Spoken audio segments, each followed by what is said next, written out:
वर्षाताई जाण्याच्या अगोदर यांच्यामध्ये डीपी आणि अंकिता या दोघांच्याबद्दल बोलणं झालेलं होतं, ज्याच्यामध्ये डीपी अगदीच चुकीचं वागतोय हे बरोबर इथे सांगितलेलं आहे. चला तर बघूयात या दोघी काय डिस्कस करतायत.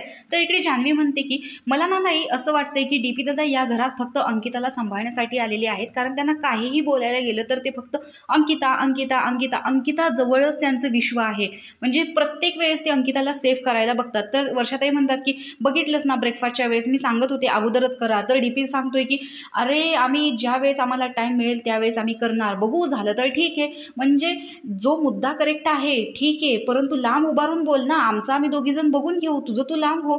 तर प्रत्येक वेळेस अंकिताच्या आणि इतर कोणाच्या भांडणामध्ये पडण्याची गरजच काय आहे, तिचा मुद्दा ती मांडेल. तर जान्हवी म्हणते की ते आत्ता पण म्हणत होते की मला आणि अंकिताला तुला या गेममधून बाहेर काढायचं आहे, म्हणजे आम्हाला घराबाहेर घालवायचं आहे. टॉप 5 मध्ये आम्ही दोघं पोहोचलो पाहिजे, पण आम्ही तुला बाहेर काढणार आहे ॲज अ कंटेस्टंट म्हणून ते बोलत होते. तर वर्षाताई म्हणतात असं कसं काय तो बोलू शकतो एखाद्याच्या तोंडावरती. तर जान्हवी म्हणते मी असं कोणाच्याच तोंडावर नाही बोलू शकत की मी तुला घराच्या बाहेर काढणार आहे. हे जान्हवीला आता पटत नसेल, पण या अगोदर तिनं हे सगळं बोललेलं आहे आणि वर्षाताई देखील आता इकडे तिला सहमत होताना दिसत आहेत. तर अंकिताच्या भोवती फक्त ते तिला वाचवण्यासाठीच खेळत असतात आणि अंकिता टॉप 5 मध्ये गेली पाहिजे असं त्यांना वाटतं. मग तुम्ही तुमच्या लेवलवरती हा गेम बघताय, पण तुम्ही स्वतःला त्याच्यामध्ये किती बघताय आणि कुठे बघताय हेच कळत नाहीये त्यांचं. आणि टॉप 5 मध्ये ती गेली पाहिजे, मग त्याचा नंबर कुठे आहे असं वर्षाताई विचारतात.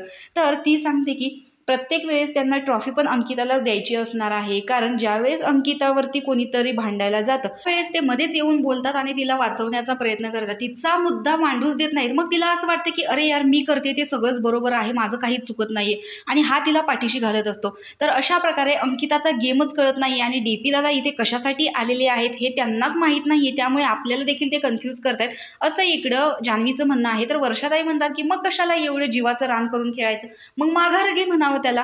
तर अशा पद्धतीने इकडे डीपी आणि अंकिताबद्दल चर्चा चालत आहे. तर तुम्हाला याच्याबद्दल काय वाटतं हे कमेंट बॉक्समध्ये नक्की सांगा.